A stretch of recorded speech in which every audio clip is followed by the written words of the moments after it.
अस्सलाम वालेकुम नाज़रीन। इस एपिसोड की शुरुआत में हम देखते हैं कि काहिरा के दरवाजे पर काजी फाजिल अपने बाजू फैलाए सलाहुद्दीन अयूबी और शरक से कहता है, हर एक और हर चीज़ से मुस्लिम सरजमीन के एक एक इंच की हिफाजत करने वाले जंगी रियासत के शानदार अमीर को मैं खुशामदीद कहता हूँ। और फिर शरक शुक्रिया अदा करते हुए पूछता है, ये बताओ कि शहवार कहाँ पर है। तो जवाब में काजी फाजिल कहता है, शहवार अपने महल में है, जो सिपाही यहाँ पर हैं वो मेरे वफादार हैं। दरवाजे खुल गए हैं, लेकिन महल के सामने ज़बरदस्त फौज आपका इंतज़ार कर रही है। और फिर सलाहुद्दीन अयूबी कहते हैं, तो फिर उन्हें और इंतज़ार नहीं करवाते, वक्त आ गया है। ये कहते ही वो शरक और सिपाहियों के साथ अंदर दाखिल हो जाते हैं। अंदर महल में कामिल अपने पिता वज़ीर शहवार से कहता है, जंगी दरवाजे पर पहुंच गए हैं। तो जवाब में शहवार कहता है, कुछ भी हो जाए मैं अपना तख्त नहीं छोड़ूंगा। मेरे सिपाही अपने खून की आखिरी बूंद तक लड़ेंगे। तो कामिल कहता है, लेकिन अब्बा अंजाम नहीं बदलेगा। महल के लोग भाग गए हैं, सबसे बढ़कर वो जौहर भी जो हिफाजत कर रहा था, अब सिर्फ हम रह गए हैं। ये सुनकर शहवार हंसते हुए कहता है, तुम्हें क्या उम्मीद थी? औलाद ए आदम के 1000 चेहरे हैं, गद्दारी उसके खमीर में है।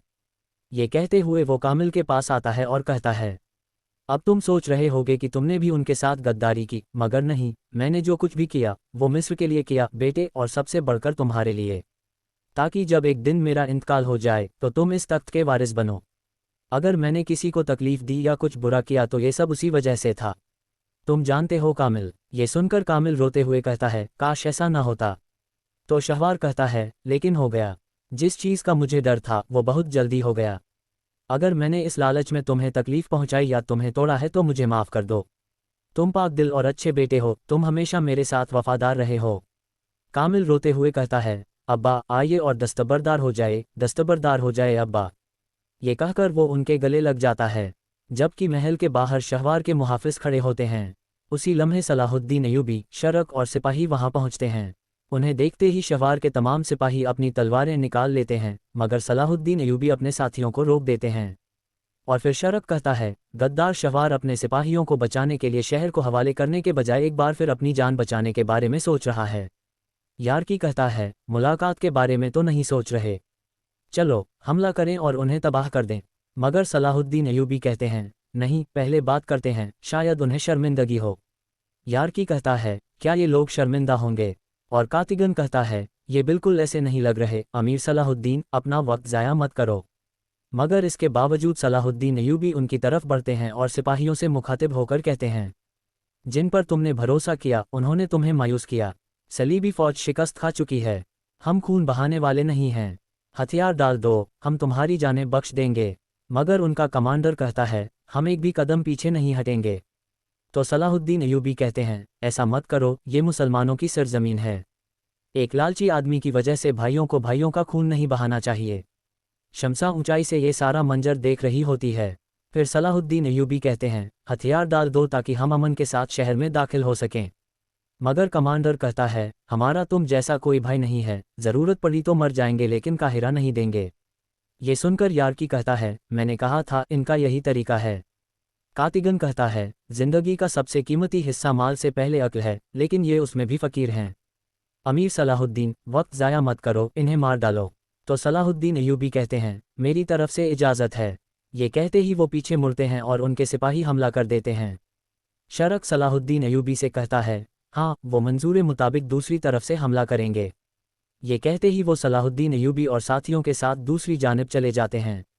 अलबीस और कातिगन सिपाहियों के साथ शहवार के सिपाहियों को काटते चले जाते हैं। इब्राहिम और बुजुर्ग भी उनका भरपूर साथ देते हैं। शहवार के तमाम सिपाही मारे जाते हैं। इधर महल में कामिल शहवार से कहता है, हमें मुकाबला नहीं करना चाहिए अब्बा, नूरुद्दीन जंगी से रहम की दरख्वास्त करें। हम अपनी ज़मीन दी के तौर पर देकर सुल्तान को जलावतन पर राज़ी कर सकते हैं, वो मांगने वालों पर जुल्म नहीं करते। मगर शहवार कहता है, वो दरवाज़ा मेरे लिए बहुत पहले बंद हो चुका है। कामिल पूछता है, क्यों बंद होगा अब्बा?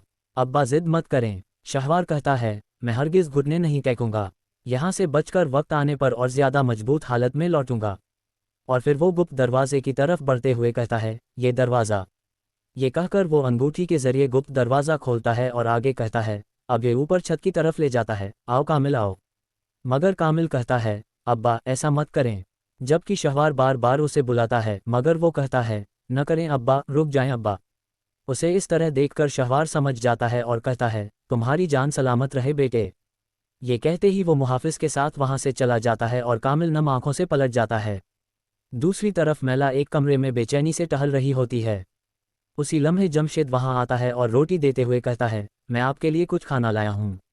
मैला जब खाना खोलती है तो उसमें सिर्फ एक ही रोटी होती है। वो रोटी रखते हुए कहती है, देखो काहिरा किन हालात तक पहुंच गया है। जमशेद कहता है, दीवारों के भी कान होते हैं, धीरे बोलिए। मैला कहती है, मुझे इस शहर से फौरन निकलना है जमशेद।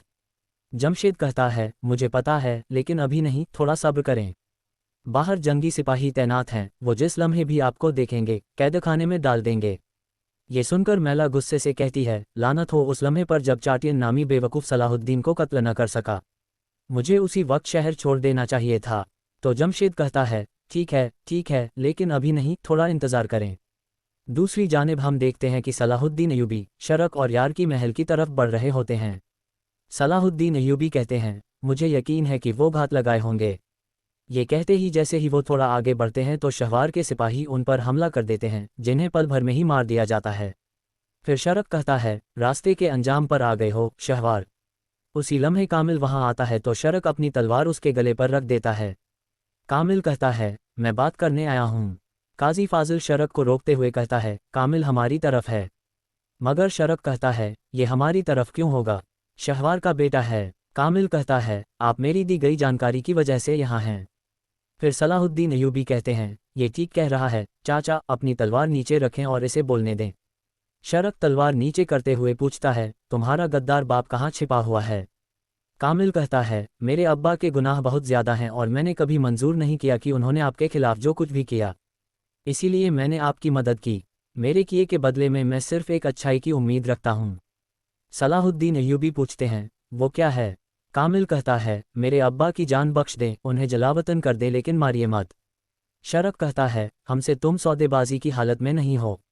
कामिल कहता है, मैं सौदेबाजी नहीं कर रहा, सिर्फ दरख्वास्त कर रहा हूँ, मैं उनकी तरफ से अमान तलब कर रहा हूँ।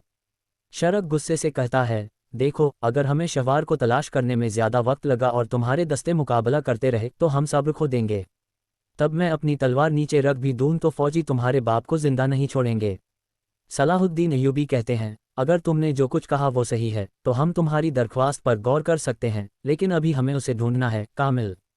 काजी फाजिल कहते हैं, अपने बाप की सलामती के लिए उन्हें बता दो। कामिल कहता है, अगर मुझे जान बख्शी का वादा नहीं देते तो मैं नहीं बताऊंगा कि वो कहाँ हैं, मुझे माफ़ कर दें, इस बार मुझसे नहीं होगा। उसी लम्हे शम्सा आगे बढ़ती है और कहती है, अगर वो नहीं बताता तो मैं बताऊंगी। सलाहुद्दीन अय्यूबी पूछते हैं, शम्सा, तुम महल में कैसे दाखिल हुई और तुम्हें कैसे मालूम कि वो कहाँ है।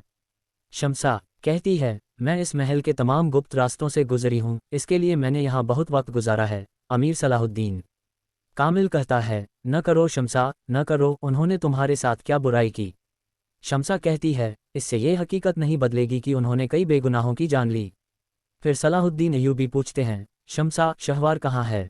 शम्सा शरक की तरफ देखकर कहती है, अगर तुम एक ईसाई औरत की रहनुमाई को हकीर नहीं समझते तो आओ, मैं बताती हूँ।